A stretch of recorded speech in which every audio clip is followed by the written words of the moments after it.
So now I'm going to light a chalice of our Unitarian Universalist faith, which calls us to search for truth and meaning.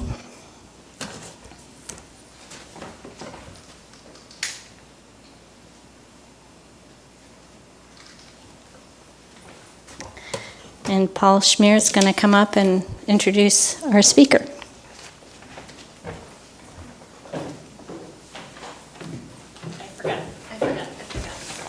Be sure and go over for coffee and cookies next door, and there will be books for sale. Bart brought books, so get one. Hi, I'm Paul Schmier. I'm the organizer for the Humanist community of Ventura County, and we've been working with the local fellowship here to try and bring in more humanist speakers and discussions. And the Humanist of the UU Humanist meet the third Sunday of every month over in the upstairs of the fellowship hall right after the 11 o'clock service. So around noon, there's a discussion groups for people that want to discuss secular perspectives within the UU perspective. We're looking for a humanist speaker, and Bart has been kind enough to be our first, and we appreciate his coming in from Los Angeles. He is currently the humanist chaplain at USC, and he has been trying to develop that chaplaincy, and so the Humanist Community of Ventura County does not accept any donations for this event. All the donations go to help support his chaplaincy and the infrastructure of the UU that provides these community forums. So please donate generously and help all the promote humanism in the Los Angeles area. He's the only chaplain we have. Thank you very much, and now I would like to hear from Bart.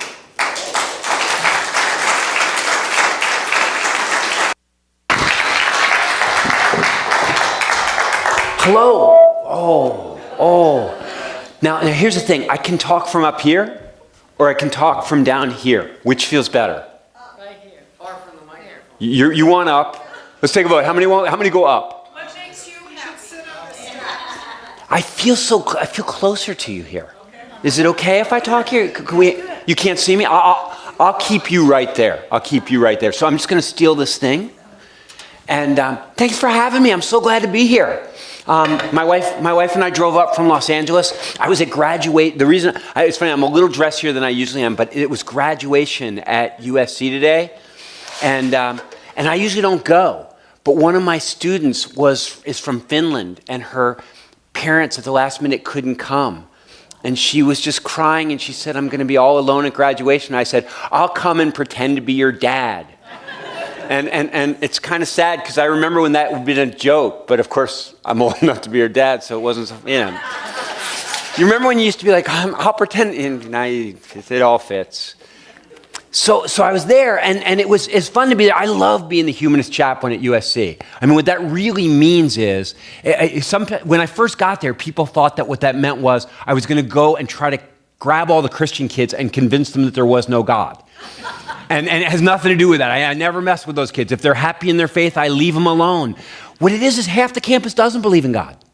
And there was nobody trying to organize those young people into fellowship and trying to challenge them to make the most of their lives and to try to build into them a commitment to love and commitments to justice and a commitment to kind of cultivating a sense of wonder. And so what I do is I don't try to take Christian kids and make them secular. I try to take secular kids and make them wonderful. And it's been a lot of fun to be there. And a lot of the stuff I do, I learned in my 30 years as an evangelical Christian.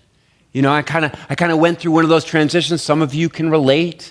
And I know it's always nerve-wracking when a former preacher comes to speak, because you think, oh, he's going to tell that same old story about, how he used to be a believer, but then he saw the light, or how the light went out, or however he says it. And the truth is, I don't want to talk to you about kind of that journey. I bet so there are people in this room that have better stories than me on that one. Actually, what I decided to come to talk to you about, I was thinking about it, was I talked to Paul and I said, I think I should talk to them about death. And he said, death, that would be a very good subject for this crowd.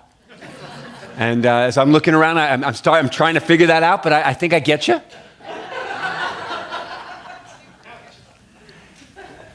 And so I thought that's the thing. For just a few minutes today, I just want to think and talk a little bit about death.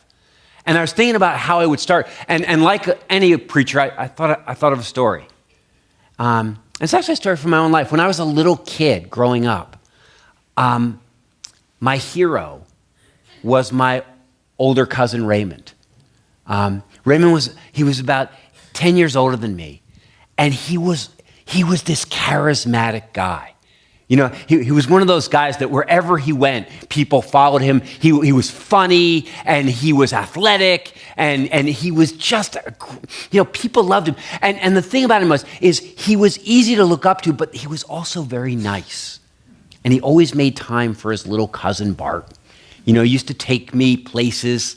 When I was little, he would take me to the movies, or he would take me, he was a youth leader, and he would often take me to youth group meetings where I would be kind of the young mascot tagging along. And I loved to be with him. And he actually went to college, at the college my dad taught at. So when he was in college, I got...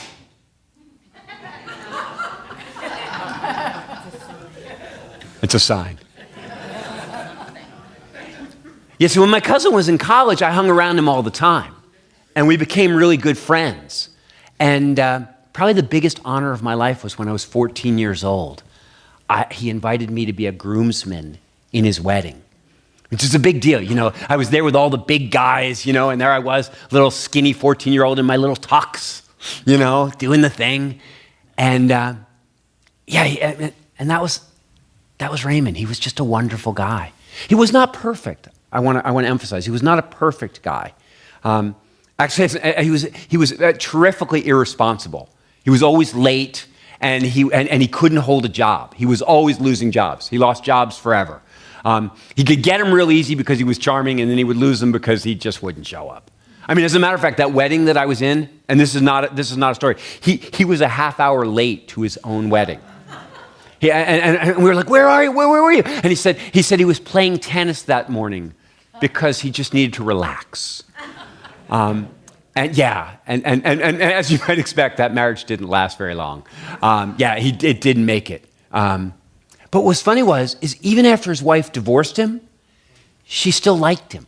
I mean, she was like, "I can't live with you," but she still enjoyed him. I remember once her saying to me, she said, "Wherever Raymond goes is a party."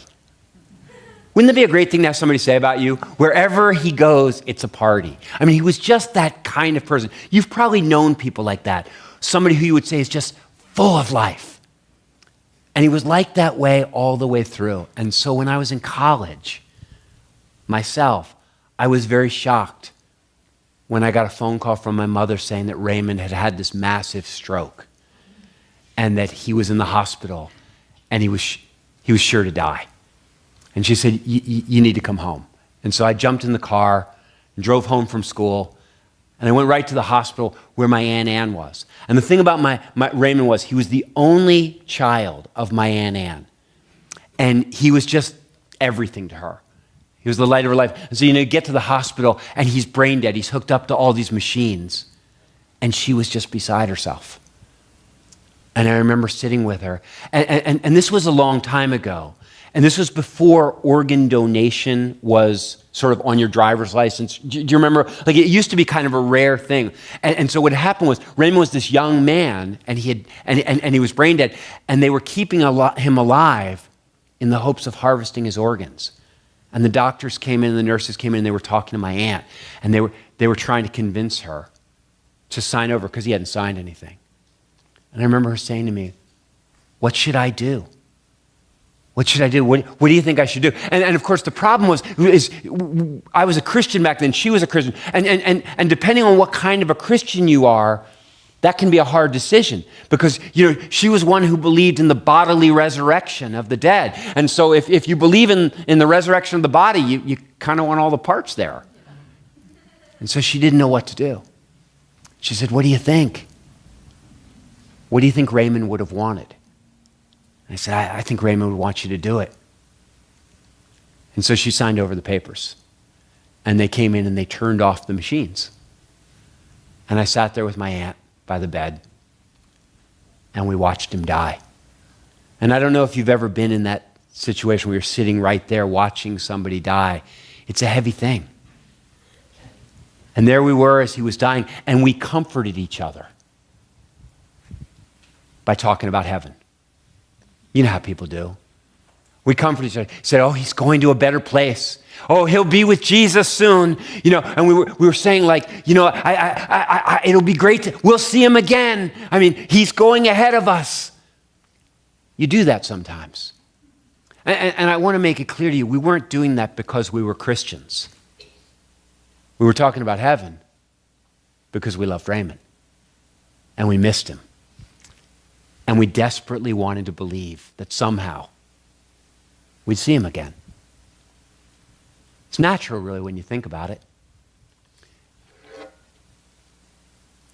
We're not alone in that. I mean, it wasn't like I invented that. I mean, everywhere, all over the world, people come up with stories about the afterlife. It's natural.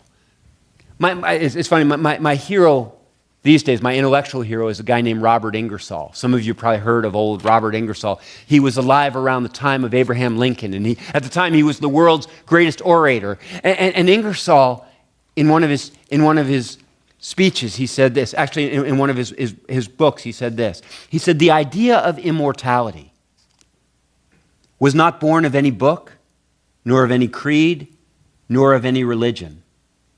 It was born of human affection. And it will continue to ebb and flow beneath the mists and clouds of doubt and darkness for as long as love kisses the lips of death. It is the rainbow, hope, shining on the tears of grief. You get what he's saying, right?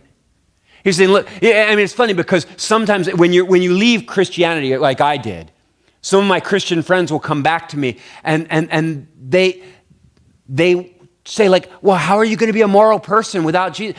Because what they want to believe is that religion is what invented morality, and that religion is what invented heaven, and all this. But the truth of the matter is, it isn't religion that invented morality.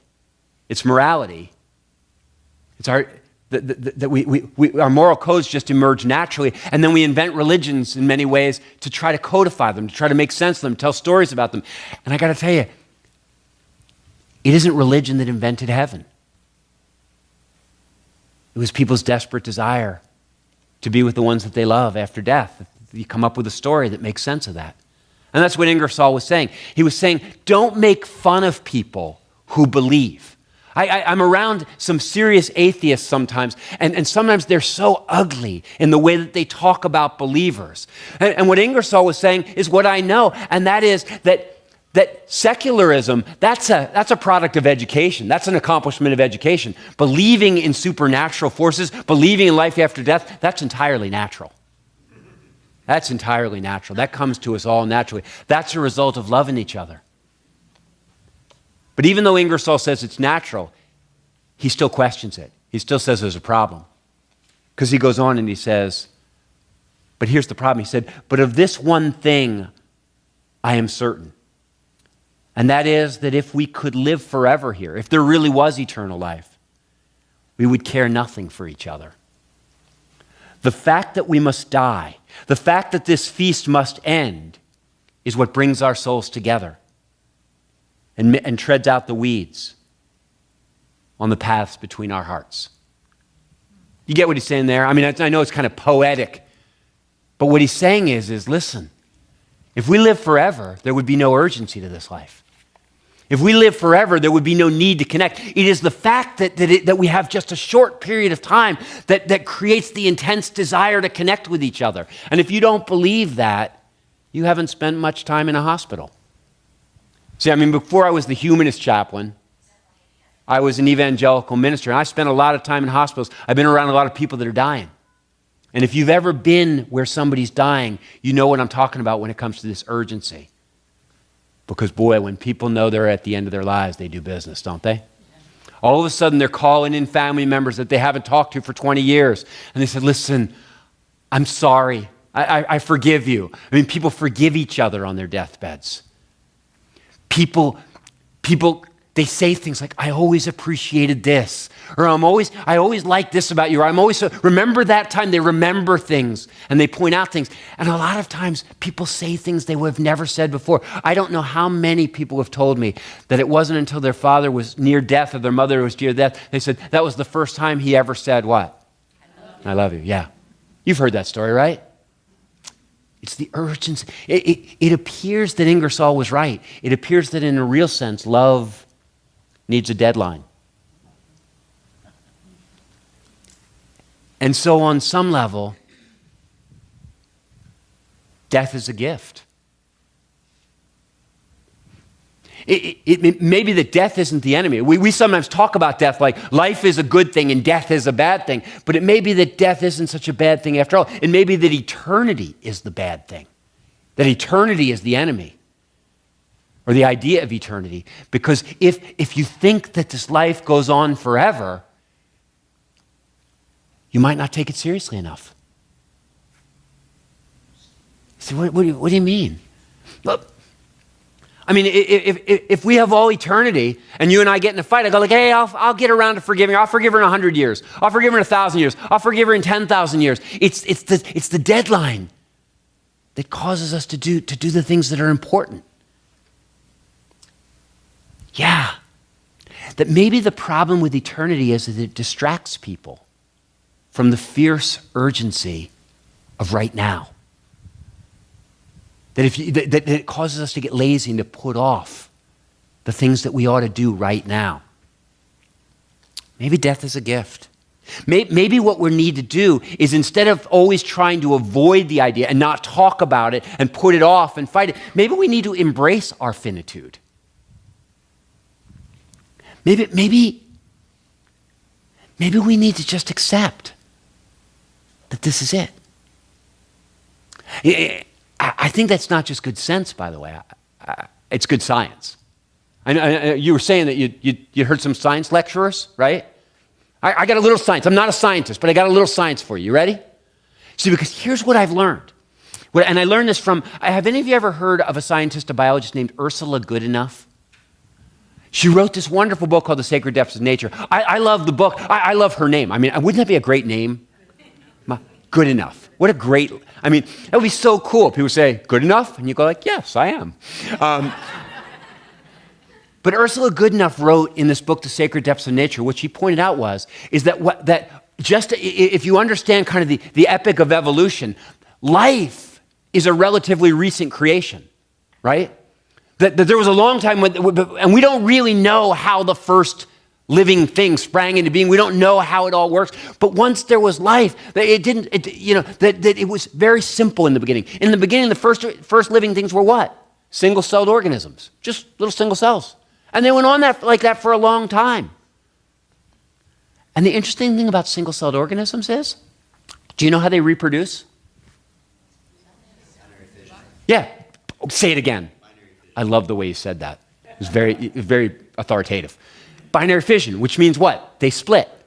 And the interesting thing is when they split, the parent cell, if you can figure out which one that is, it doesn't have to die. They reproduce without anybody dying. And as a matter of fact, as long as there's energy and matter, on some level, those single cells could be immortal. But then this weird thing happens, says Ursula Goodenough. She said at some point in history, living things became complicated. There became multiple-celled organisms, complex organisms. And the cool thing about complex organisms is all the diversity, all the biodiversity, all that stuff happens when there's multiple cells and different things are developing different ways. And the interesting thing about multiple-celled organisms is that they reproduce differently. What happens is that some of the cells specialize in reproduction. They're called the germatic cells. I'm looking at you because I feel like you're with me on this one. And the other cells are called the somatic cells, right? And the interesting thing is that all the reproductive stuff, the need for life to go on, that all gets concentrated in the germatic cells, and the somatic cells are freed up. They don't have to live forever anymore. Their job becomes to protect the germatic cells and to carry them around and to do interesting things to make sure that they get a chance to reproduce. And so as you get more and more complicated, you say, what are you talking about? Well, it's funny, but whenever I do this part of the talk, I'm always and you know why I'm doing that, right? I'm just trying to let you know what we're talking about here. The rest of your body, that's the soma. Your hands are the soma. Your legs are the soma. Your brain is part of the soma. And so what happens is as we became incredibly complicated animals, as a part of this multiple cell thing, the good news is we get all sorts of abilities. We can move, we can think, we can sing, we can see. The bad news is we can die. Yeah, because once you're done reproducing, the rest of you isn't necessary anymore for the process. Goodenough says, this is the funny thing. It's funny, I'll read you. She says it better than I can. This is the funny thing. She says, and so it is that our brains, and hence our minds, are destined to die with the rest of the soma. And it is here that we arrive at one of the central ironies of human existence, which is that our sentient brains are uniquely capable of experiencing deep regret and sorrow and fear at the prospect of our own death. And yet it was the invention of death, the invention of the germ-soma dichotomy, that made possible the existence of our brains in the first place. Isn't that crazy? That if you want immortality, you can have it, but you can't be conscious. And if you want consciousness, you can have it, but you're going to die. And the question is, which one do you want? And I think that the answer is really clear. I want to see you. I want to know you. I want to be alive. I want to feel. I want to think. Like the weird thing is death is just part of the bargain. And the reality is it's a very good bargain. Really, I mean, when you think about it, I mean, sometimes we're so angry. You know, we feel like it's unfair that any of us should have to die. But really, the amazing thing isn't that you have to die. The amazing thing is what? That you get to live it all. Richard Dawkins. Some of you have probably read Richard Dawkins' books. Like, he always seems like an angry guy to me.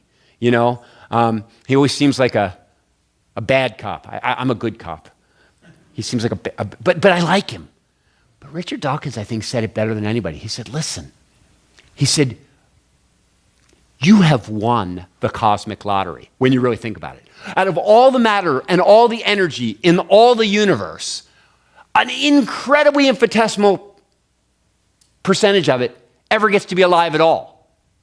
And not only are you alive, but like you're not even, it's not like you're a cockroach or a protozoa or a mouse. You got to be alive. You got to be human consciousness. You have won the cosmic lottery just by being here at all.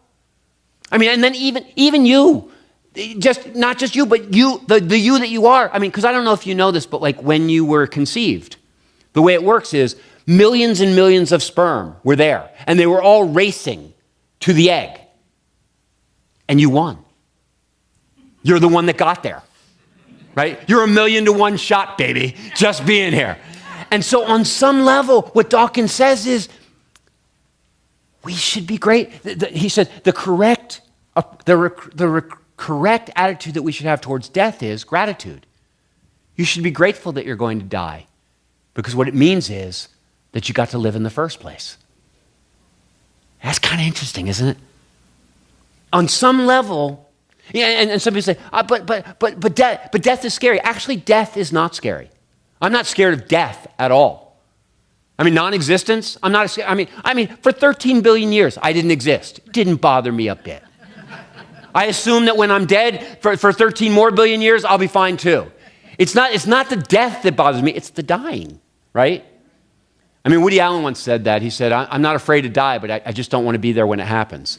And you kind of can relate to what he's saying. I mean, but in a real sense, life is just this brief vacation from non-existence. Yeah, it's short, but it's amazing. I like that phrase, vacation. A number of years ago, Marty and I, we were living in the inner city in Cincinnati. We were part of this community that was serving very, very poor people in this neighborhood. And a friend of mine, who's fabulously wealthy, called me up and he said, hey, he said, you're really poor. I'm really rich. He said, I have this fabulous vacation house down in Hilton Head, South Carolina. He said, how about if I let you and your family use it for 2 weeks? You just go on a free vacation.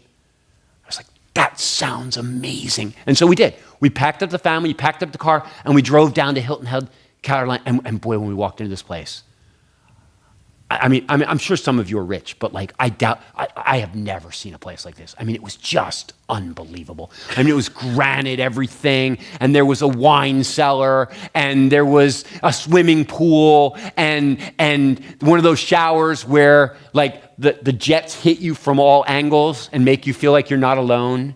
You know, I mean, it was just this amazing place. And you know, it's funny, when we first walked in, you know, we're simple people. We walk in, and I mean, Marty, you remember this. Like, it felt like we didn't belong there. And we were like, I don't think we're going to be comfortable here. Like, yeah, I'm afraid to touch anything. It is amazing how adaptable human beings are. I mean, within 2 or 3 days, we were like, yeah, this is on my couch. You know, like, it felt like we were totally at home. And we just were living it up, having a great... Oh, and I forgot to say that when I got in, there were keys on the counter. And he left a note that said, hey, while you're here, if you want to use the Jag, feel free. And in the garage, there was a Jaguar. That I did not use, because if you knew what a bad driver I was, like, I just had bad images. But we got comfortable there, right? And the vacation went on, and for the first week, I was really happy. And then what happens is when you pass that halfway point, have you ever been on a long vacation, you pass the halfway point, and I started counting days. And I started, right, until you go home. And I started to get, and what's funny is that as the days got down, I didn't just get sad, I got angry. It just felt unjust. Why don't we get to live in why do some people get to live like this and we get to live in a crappy ghetto in Cincinnati? Like, it just felt unjust. And I started to get kind of cranky. And at one point, a few days before the end of it, my teenage daughter stopped me and she said, Dad, you are being stupid. That's how they talk. You are being stupid. I said, what do you mean? She said, you're gonna waste, you're gonna wreck the last part of our vacation by moping about it. She said, you know what you should do? Instead of being sorry that we don't get to stay here forever, or that we don't get to stay for a month, you should be grateful that we got to stay here at all. She said, you know what you should do?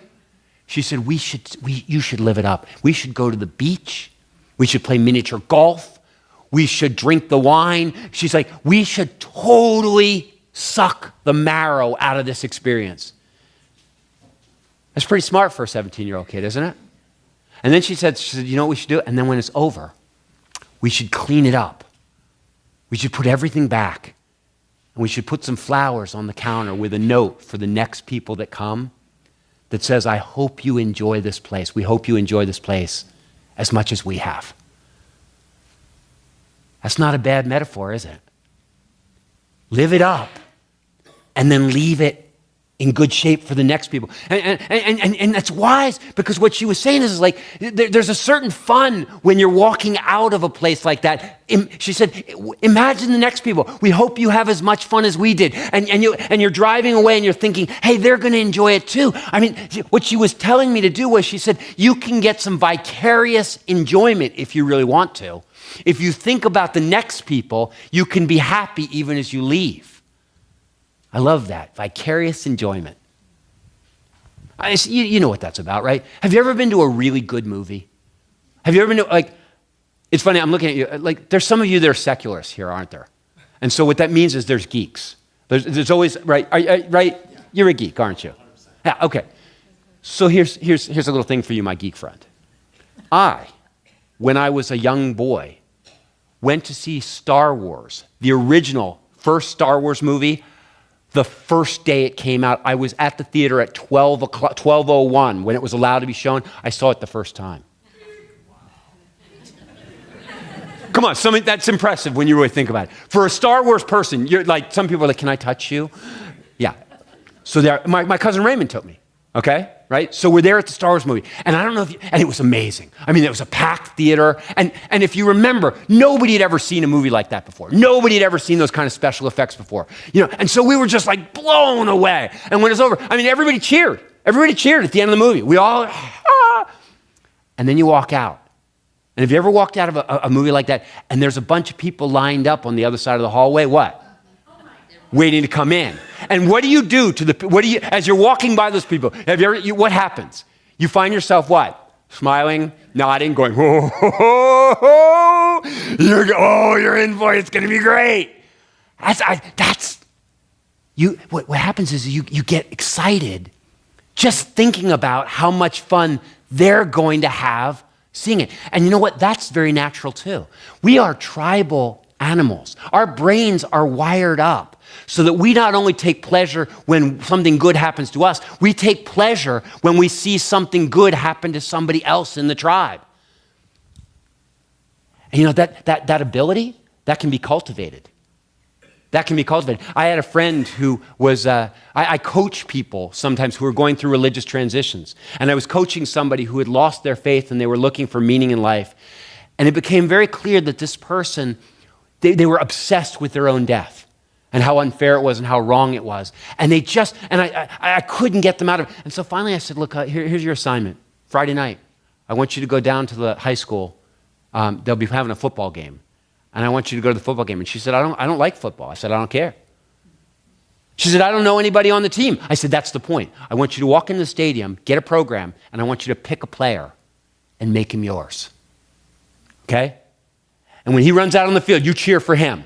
And when he's sitting on the bench, you hope that the coach will put him back in the game. And if he catches the ball, you cheer. And if he drops it, you agonize like he belongs to you. And I said, it won't take you long to figure out who his parents are, because they'll be the other ones groaning, right? Have you ever watched your kid in something or watched somebody you love? And I said, I want you to practice being happy when he's happy and being sad. I want you to practice connecting that way. And she did. And she came back and I said, do you get it? And she said, I kind of did. Because I decided to care about that person.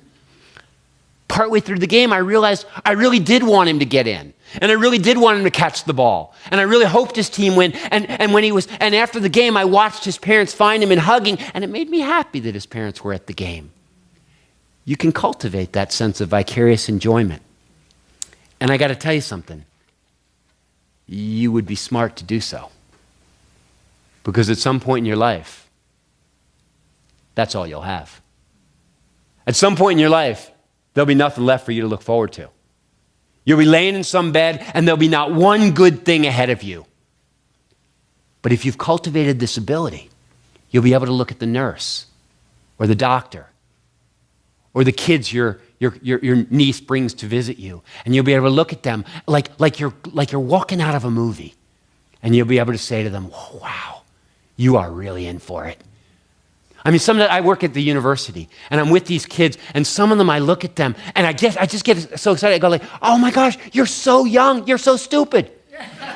You don't know anything. You've never fallen in love, right? You've never failed and had somebody wrap their arms around you and pick you up and put you back on your feet again. Like, you've never had kids. Oh, there's so much ahead of you. I mean, life is rich if you're looking for it. And the thing is that at the end of your life, if you can vicariously enjoy other people's lives, then you cultivate relationships with young people and you'll have things to be excited about and things to look forward to. But if you can't do that, then when your time is over, your joy is over too. Yeah, you gotta learn, you gotta start young if you want to die well. You gotta practice, right? You gotta practice. And so I wanted to talk to you a little bit about dying well, but I know that for many of you, that's not the real issue. The real issue isn't so much dying well as it is grieving well. Because what's harder sometimes than dying yourself is being left by somebody, is loving somebody and having them die. And part of being a good humanist, part of recognizing the finitude, part of embracing the idea that this life is the only one that we have, is learning how, when it ends, when somebody else's life ends, learning how to grieve. I mean, it's interesting. My daughter got married a few weeks ago, and it's not that hard to throw a good wedding, but a good funeral, that takes a little bit more work. But if you've ever been to a good funeral, you know, and it's funny, with the kids at USC, I'll talk to them about a good funeral. They go, what do you mean a good funeral? Oh, have you ever been to a good funeral? It's an amazing thing. When you go to the funeral of somebody who has lived well, of somebody who has loved and connected and made the most of their life, it's a celebration. It's exciting. A few years ago, I took my kids, Marty and I, we were back east, and one of my closest friends from high school was Rocky Walker. And while we were back east, his dad died. And his dad wasn't just his dad. His dad had been a huge figure in my life.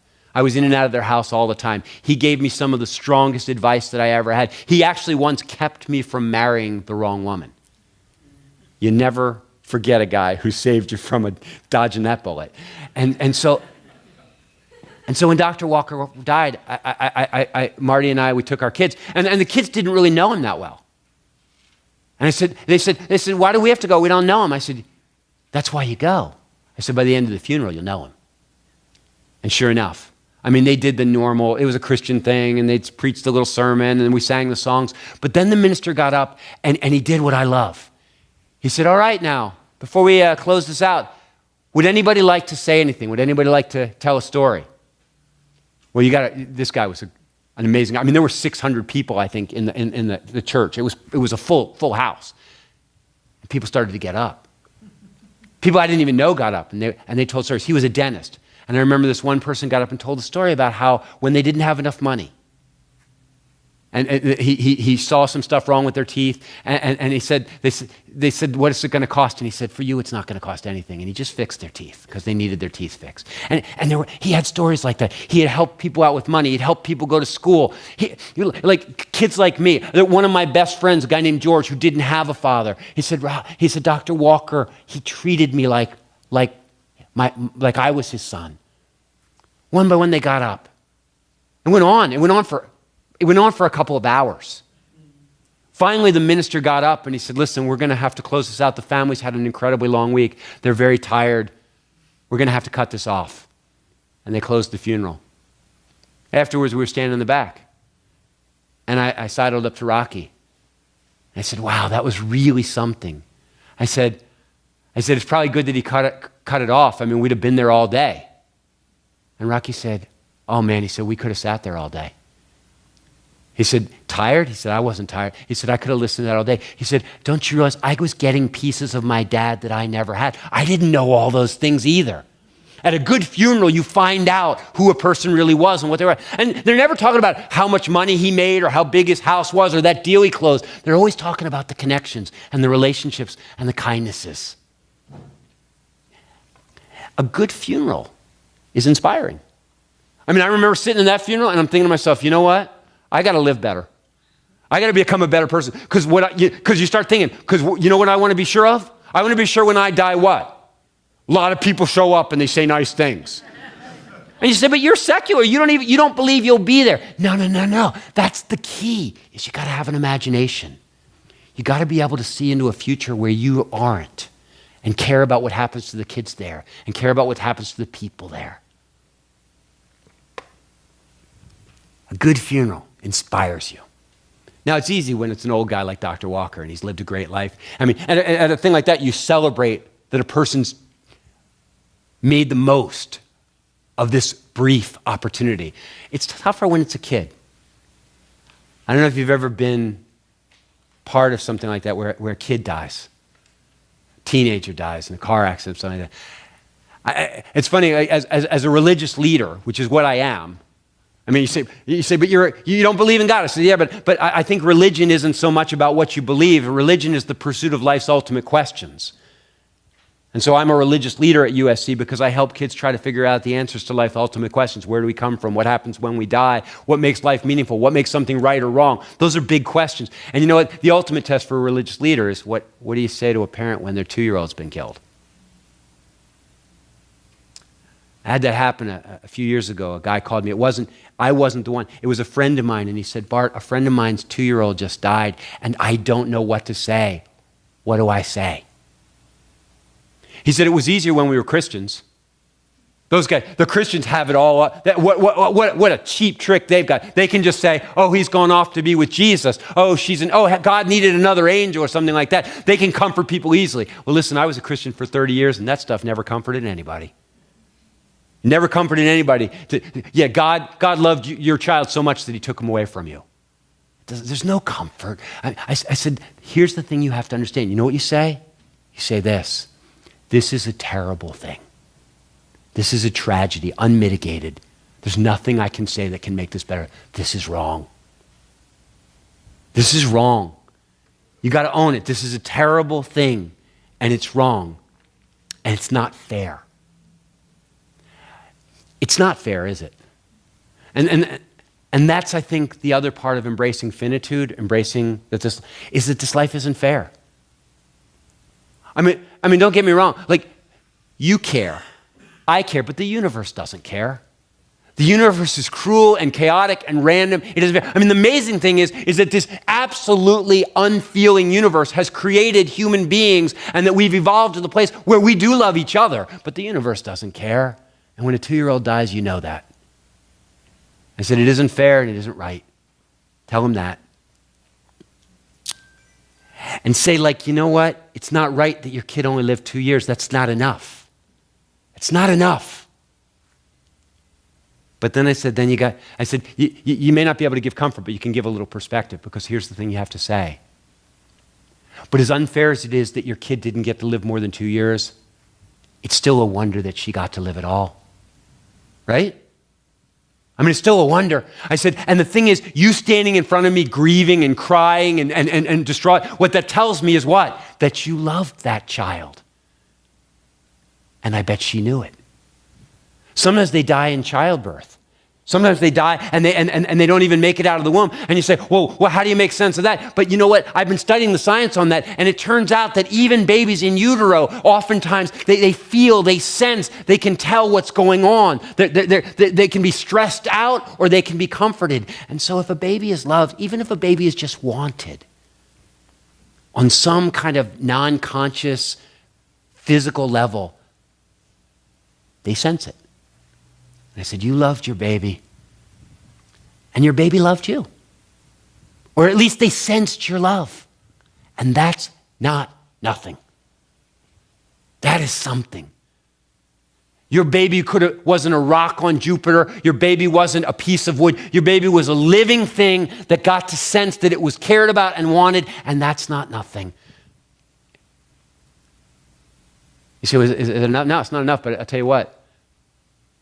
If you ever ask a parent, and sometimes I do, when a parent's grieving, they say, no. I say, listen, here's the question I've got for you. I said, would you rather she hadn't been born? That would have been easier for everybody, right? She wouldn't have suffered. You wouldn't be suffering. It would have been better if she wasn't born. And I've never talked to a parent who has said yes. They all say, no. Even if it was just for a week, even if it was just for a day, I'm still glad. Tennyson was right. The poet was right when he said what? 'Tis better to have loved and lost than what? Yeah. It's part of the bargain. The losing is part of the bargain.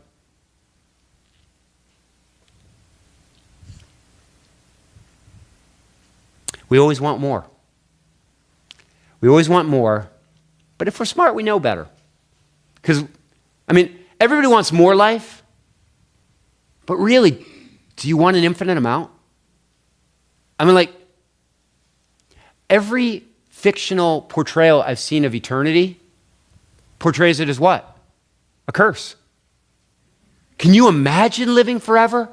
Can you imagine continuing to amass new memories until your brains couldn't handle anymore, until you were forgetting everything because you had to make room for the next thing? Even if your body held together, it's just too much. I mean, listen, don't get me wrong. I love food. I love spaghetti. But after a while, no matter how much you love spaghetti, you at some point you have pushed back from the table and you say, what? I've had enough. And again, if you've ever been around people who are dying, sometimes you get the privilege of being with somebody who says, listen, I've loved this life. It was wonderful, but I've had enough. I'm ready to go. Finitude is part of the human experience. I'm worried about all this science. I'm worried that they're going to come up with a way to make us live forever. Because if we live forever, we'll be immortal, but we won't be human. I'm really a humanist. I believe that the limits are what make it work. Dying is scary, but the idea of living forever, it scares me even more. But dying is scary. One more story, I'm done. It's funny, this book, I have books. I brought books, but I didn't write this book all the way. My dad and I wrote it together. My dad's an evangelical Christian preacher. He's very, very famous in that world. And when I left the faith, it was very hard for him. And so he took me on a trip and he said, I need to find out what's going on with you. And this book grew out of this conversation where he was trying to understand why I left, and I was trying to understand why he could stay. And it's an interesting book to me, to my mother. I don't think anybody else cares, but I spent a lot of time with my dad working on this thing. And my dad is 83 now. And part of the reason I give you this talk is because my dad is one of those guys who thought he was going to live forever. And he didn't learn some of these tricks. And it's catching up to him now. He's having a hard time. He's having a hard time with finitude. And I think sometimes when you're an older Christian, it can be especially hard because you keep telling yourself you believe that there's going to be heaven, but sometimes you're not so sure at the end. And he's struggling. And it's funny because he's a good man. He's lived a good life. He ought to be able to enjoy it. But I remember this story he told me. As we're working on this book, he reminded me of this story. And when he was a young guy himself, he told me that he got a call from his mom. I got the call from my mom about Raymond. He got a call from his mom and she said, Anthony? That's my grandmother. Anthony? She said, Mrs. Kilpatrick just died. And he said, Mrs. Kilpatrick was this pillar of the church. She had taught Sunday school. She was the one who made the casseroles when somebody was sick. She was that, kind of bountiful woman who everybody loved. And my grandmother said, Mrs. Kilpatrick had died, and the least you can do is go to the funeral. And my dad, and if you knew my grandmother, you'd know that when she said the least you can do, that meant you better darn well be there. So he said he wrote down the directions. And on the appointed day, he went to the funeral. And it's funny, I'm looking at you because you're like the youngest in here by like 30 years. But in those days, even when I was growing up, we had no GPS. You could actually get lost. Do you remember getting lost? Do you remember what that was like? You'd have the directions and you'd sketch it out on a map and you drive and then you get lost. And when you were lost, you couldn't call anybody. You were just out there. And my dad said he got lost. So he's driving and he got lost, and time is racing in on him and stuff, and he just doesn't know what's going to happen. And he said, finally, he figured out this road and that road, and finally he pulls up in front of the funeral parlor, and he said he is just like literally on time, like there's 1 second. He dashes up the steps of the funeral parlor. He said he ran into the room, and he sat down. And then you do what you do when you're a evangelical preacher and you're late. When you run into the room, the first thing you do is you bow your head in prayer. Or you fake it at least, because it just makes you look spiritual. And he said he bowed his head, caught his breath, and he looked up and he said, when I looked up, there was only one other person at the funeral. He said in this whole room, there's just one lady sitting across the aisle from him. And he said he was confused because Mrs. Kilpatrick was this great person. And he said he looked over the open casket. He looked over, he looked in. And he said, that guy did not look like Mrs. Kilpatrick. And you see what had happened? He was at the wrong funeral. home. He walked into the wrong funeral parlor. And he said he gathered himself up. He got ready. He started to walk out when the older woman stood up and grabbed him. She put her arm on him and she looked at him and she said, "You were a friend of his, weren't you? You knew my husband. You were his friend." I said, "What did you do?" He said, "Bart," he said, "there come times in a man's life when he must not only lie, but he must lie with vigor and imagination." He said, "I sat right down next to that lady, and I said, yeah, I was his friend." He said that the funeral director came in, they did the service. After the funeral, after they said a few words, they closed the coffin, they took it out and put it in the hearse. My dad said there was nothing to do. I got in the hearse with her. We held hands all the way out to the cemetery. We got there and they said the words, they lowered the casket. I threw my flower, she threw her flower. We got back in the hearse and we went back to the church. He said, all told, it was a long drive. He said, it just a few hours, and we talked both ways. He said, by the time we got back to the church, he said, I really cared about this woman. I really liked her. And so as he got out of the hearse, he said, Mrs. Wilson, I have to tell you the truth. I didn't really know your husband. He sounds like he was a good man, but I didn't know him. And he said she grabbed him by both hands. She squeezed really tight. She looked into his eyes and she said, young man, you'll never, ever, ever know how much your being with me today meant to me. That's what we do. We're with each other. That's what we do in the face of death. If we put our arms around each other and we sit next to each other, and if we don't know what to say, we don't say anything, but we're just there. I'm so glad to see you out here on a Friday night. Most of the people that I know that don't believe in God don't have any fellowship. That's why I'm so excited about working at USC and trying to pull students together. What I'm really trying to do is to teach them how to be together. I'm trying to teach them how to listen to each other and how to love each other. I'm trying to teach them how to make the most of this life. And the way to make the most of this life, I always tell them, is by building loving relationships. That's the way you live. And that's the way we help each other die. And that's the way we help each other grieve. You're going to die. I'm going to die. It'll all happen very soon. And it's a gift. The knowledge that you're going to die is a gift. And it calls upon us, that gift. It calls out of us an intense desire to live well. And to learn to care about other people's lives so that we can die well. And to learn to really be with each other so that we can grieve well and help each other get through it.